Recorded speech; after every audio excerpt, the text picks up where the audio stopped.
Welcome to How Women Inspire. Hoy nos vamos a inspirar with a woman that I absolutely admire. I am so thrilled to have Marisela Barbosa Cortez with us. Marisela is a serial entrepreneur and really a community catalyst. She's known for her absolute commitment to driving absolutely positive change in her community. Such an extraordinary leader. I've seen her over and over again be the person who always shows up and makes it happen and doesn't ask for much fanfare. So I am so glad to celebrate her today. She has been on the forefront of a whole bunch of innovative ventures. She leverages entrepreneurship to tackle a whole bunch of critical social issues and spearheading different initiatives that really are resulting in great solutions in communities that need her leadership.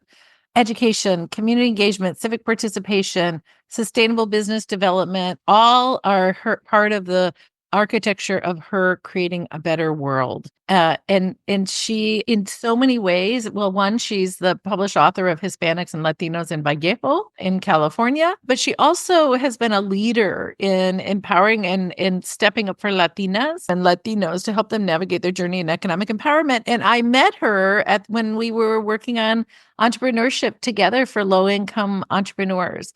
So it's such a treat for me to be here today to talk with her, to catch up, but also to really highlight what it looks like when somebody does, is a community builder and has such an extraordinary impact over their lifetime. And I want to celebrate her here today. So thank you so much for coming, Marisela. Gracias. Thank you. And I'm super excited and feliz to be part of this journey with you. Women's Initiative was a great experience for me. And I think that was a key event that happened in my life, working as a consultant. It really made me realize that, hey, there's more I can do as a Latina business owner to empower and motivate and inspire more Latina women to continue on the entrepreneurship journey. So, muchas gracias. You and your husband have an engineering firm you've had for a long time, right?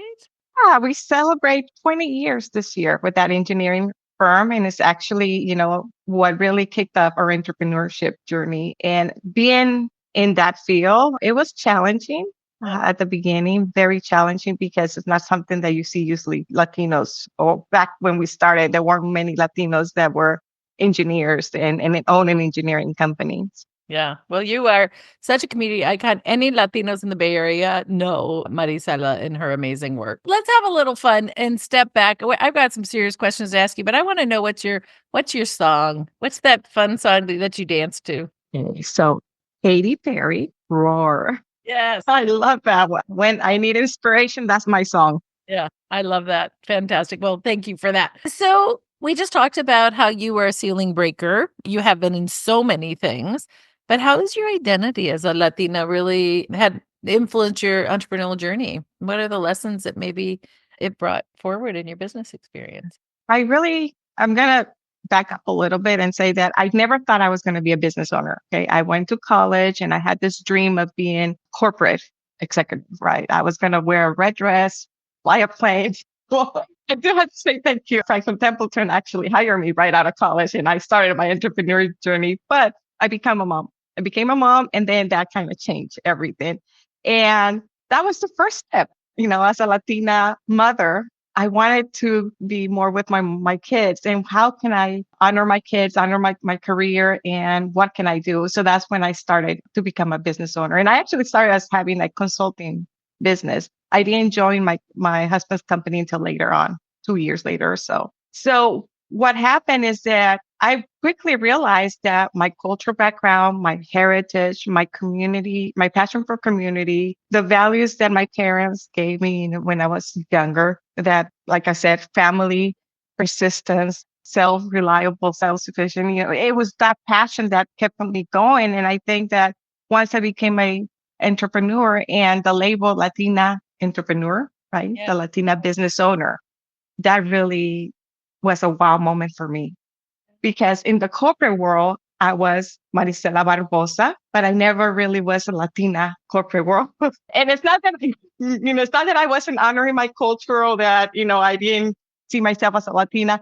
It's the fact that I was not in a position where I felt that I needed to have that. I'm a Latina business owner. And that is so important because as a Latina business owner, what makes us different is that we're breaking barriers. We're opening the doors. We're with our entrepreneurship, we're able to bring along other Latinas or Latinos to help them in their journey. And I think that being in this journey has had ups and downs. It's not an easy. And honoring who I am, my roots, where I came from, and the fact that I speak with an accent, at times it was a good thing and at times it was a bad thing. I mean, I was in rooms where, oh, I remember this room where this man went around the room and shook everybody's hands and he didn't shake my hand. And at that point I was like, well, what did I do? Right. And so you come out of that room and you're like, a few years ago, I was in another room where I was with chief of police, the president of a university, a fire chief, and I was the only Latina, the only woman in the room. There was 4 men in that room. And I could see when I'm talking and they just looked at each other. So really, my identity as Latina, it was like, okay, here's where I come out. I'm a strong woman, a strong Latina. I have a voice. I need to be heard. And I'm making sure that I'm opening doors for other Latinas so that they don't go through what I went through as I started my business. It makes me so mad, and I recognize it as I hear your story. It is, you and I've grown up in an era that hopefully the world's evolving, but the discounting of Latina voices, Latinas, we're in Hispanic Heritage Month when we're recording this. Latinas are so grossly underrepresented in the biggest rooms of power, tiny representation on public company boards. You cannot ignore Latinos in the United States anymore. Latinos are would be the fifth largest country with their economic power right now. The majority, the largest single group of people attending UC schools, colleges, and universities are Latinas. So this is the workforce of tomorrow.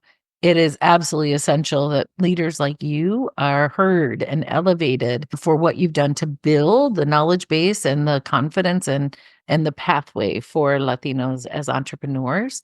And you and I've talked over the years about the value of being an immigrant. Like, what does it bring to entrepreneurship? Let's talk about that a little bit. What do you think are the unique skills and things that an immigrant brings? It brings innovation, really. We third world countries don't have the resources or people don't have the economic ability to purchase or create new businesses the way that we do in the United States. And so when people come in, we don't only bring a culture, which is or sabores, right? New restaurants, new flavors, or vibrant, colorful community. We bring those ideas on how to be resourceful, whether it is when we talk about sustainability, I'm very believer people, planet, and profit. I think that that's another key thing that we bring. We are socially responsible people. Yep. And we care for our community. And that's one key component about being an entrepreneur and me being a small business owner, or company. At one point we had over 10 employees, but 10 employees plus subcontractors. It was like 28. So it was a small company, but it is still a small company. But the impact that we're making in the community is what really counts, because we're in a community that you probably don't have other Latinos in that. And in addition, we've worked with community college. At one point, we hire Latinos from community college and also non-Latinos. We don't discriminate, right? We give opportunities. I think we, as a Latino immigrant, we have that sense of pride in, if I can come here and I can make it, let's help others and let's see how we can support you and do it. But I think innovation is one of the key things that we do bring to the board.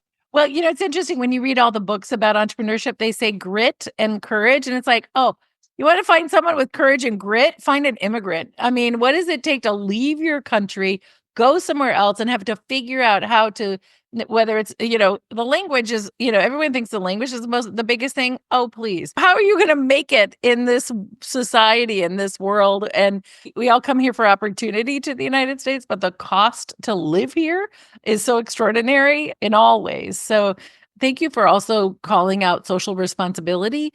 That community focus instead of individualism is such a gift to the United States. When Latinos bring that to the US, that sense of like, I only rise when my whole family and my community, my system rises up, is what we need to heal this terrible division that's happening right now. So you've touched on Latinos and the economic empowerment and opportunity that happens through starting your own business.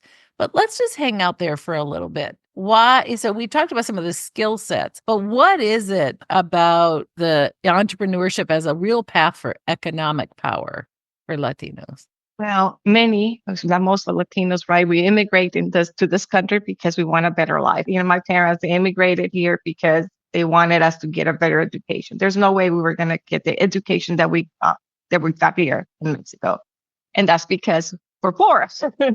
And so when you come here, that actually stayed in my mind. Like you mentioned, when we left, my parents left everything that was safe for them, that was comfortable for them to come here to make it comfortable for me. So that's a big reason why I think that the economic part of it, to be an entrepreneur, makes a big difference. Yes, we have grit. Yes, we're motivated. But at the same time, the sacrifice that my family made, I'm not going to take that for granted. Right. And you add to that, now I'm a mother and I want to make sure that my kids are also taken care of. They know how to take care of themselves in the futures. I'm not asking for permission anymore. I'm not asking for a seat at the table. My friends, this is the first generation of us. We have a huge opportunity. We have power and influence and wealth. And we can start building the tables where we get the prime seats. Today, we want to invite you to join us as investors in venture. I know no one's asked you to do it before. It might be something that seems scary or foreign, but I promise you it's not that different than investing in a mutual fund where your retirement funds are. I want you to lean in and just learn a little bit more. How about making a commitment that in the next 12 months, you can give yourself 12 months to figure it out and to take a step. I want to invite you to be part of the new table of power and influence and wealth. You're invited. I want to sit at the table with you because we're going to make big change. We're going to make the world we've been dreaming of.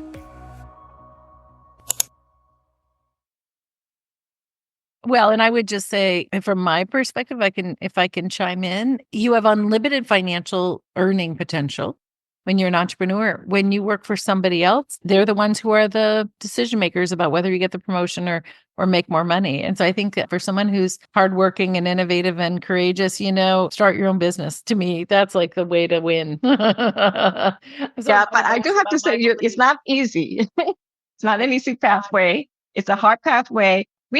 We're government certified with this and that and this and that. And you still have people who will tell you, I will never hire you, or we're not meeting the goals. So there's so many, it's a lot in there. However, I think in our community, because that's what we know, we are customer service driven. We are innovators and we are community. And so this is one of the key reasons why I really believe that entrepreneurship is key for Latinos. Well, you just said the word political and government, and you talked earlier about being in the room with fire chief and stuff. Can you talk a little bit more about Latino representation and civic leadership? I mean, I've seen you really step in to those roles of civic leadership. Why is that so important? So let me share the story. I think I was in business for 4 years. And I was invited to a dinner with a state assembly person. And there was a group of us and we're all talking about what we did. And when I say group of us, it was diverse people. It was not just Latinos. And I'm talking about being a business owner, blah, blah, blah. And then when the next person next to me, he said, well, I'm here because I want to help the Latino community because they're so poor. And he was not Latino, right? And I was like, huh. So, okay, so I'm Latina, I'm here, and there's more that I can do than just talk about business and to make sure that our voice is heard. So that was one of the key components that is like, no, we need to do something. And in 2018, I actually started The Time Is Yeah. And our first meeting it is political. It was a meeting where I invited key leaders from the county. And I had about 11 people that showed up to my first meeting. And we talked about that, how important it is to have a vote and a voice in our community. I don't want to get the credit from everything that happened in that meeting, but today we have 3 of those women are in politics. We also have 3 that are in commissions. And it wasn't just a meeting. We also brought in a political consultant to talk to women if they were planning to run, what is the process.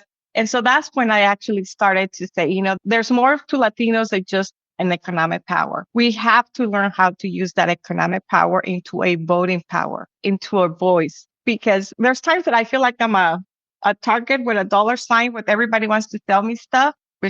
but nobody wants to hear about my barriers, about my challenges. Interesting. Let's change that. Okay. Let's change that. And how can we do that is by being politically inclined and at the local level. So many decisions, an organization many years ago that I also participated in, they're like, oh no, we don't do endorsements at the local level. It's too political, it's too small. And I was like, but those are the communities that are suffering. What can we do at the local level? And so I'm doing what I can, but the time is yeah. Slowly and surely. I love that. Thank you for just calling that out. It is not an easy journey. And so for you and your commitment, I know you've got such a deep commitment to D&I. Like, what do you do in your day-to-day business as it relates to those practices? And how do you think they can really contribute to the broader community? So because I do have several businesses, I do want to say that one of the big strategies is location of your business. I know when you talk to EAI, you talk about what happens in the organization, but I think that there is a bigger impact if you put your business in a location where it's going to have a bigger impact. So our engineering company, it's located in Vallejo, and we have another office in Rockland. But the fact is that Vallejo is a community at equity, right? Or disadvantaged community, or low income community. There's many names, but I like to call it a community of equity. And by doing so, you are also opening the opportunities to other people to work for the company, to gain skills. And that's one strategy. The other component is, the day-to-day operations, the mandates that, there's laws that you might follow. But I just want to give you an example of one of the things. We had a young man that was working as a security guard. And he said, I went to college and I studied AutoCAD. I can do that job. And we didn't have a job at that point, but we said, okay, let's try you. And he's like, yeah, let me do the test and let's try it. And he came for 2 days and he was doing it. And he said, you know what? This is not for me. I can't do this. And he decided, it was not time. So those are the kinds of things that I think we need to do more of than just the rule books that we have, or, the positions that we have. To address issues like that. I know we're almost out of time, but can you share with us any sort of leadership aha moments that you just want to make sure that everyone listening to this can lean into? I think my aha moment, I kind of share with the story about, I was like, oh my God, right. That would be another person saying, I'm here to represent the Latino community. But now that I'm here, I want to say that the value of building strong relationships and a very strong network. That's the power to succeed for us. Yeah. Or one of our companies, More Like Engineers, we actually don't advertise. We've been able to stay in business for 20 years because it's referral. People know who we are, and we've done work globally, not just locally. And so building your network, joining organizations like your organization, right? A women lead, where you find supportive people that want to help you succeed. It is key. And it is, for me, it is an aha moment, because when I was starting my business, I didn't think that I was going to create something that was going to be based on relationship. Now I go back and you're like, wow, the value of relationships. Everything. Right. Well, you're so trustworthy. Everybody loves you. And you make it look so easy. I'm sure it's not, but you give everybody hope and give us all a sense of like, oh, this is what it looks like to have like a really successful business and then help the community as a result. I am such a fan of yours. I want to say thank you, Marisela, for everything that you've done for the community and for women entrepreneurs in particular. I've seen you in action for 20 plus years. Like, you are the real deal. And I admire you so very much. So thank you very much. How can people find you? Well, on my LinkedIn profile, Marisela Barbosa Cortez website, The Time Is Yeah. My website, mariselabarbosa.com. You just Google The Time Is Yeah, you'll find me. Time is yeah. Everywhere. All right, everybody, you heard it here. The time is yeah. It's time to get going. Don't wait. Yes, ahora. All right. Thank you so much, Marisela, for being on the podcast. You certainly inspire.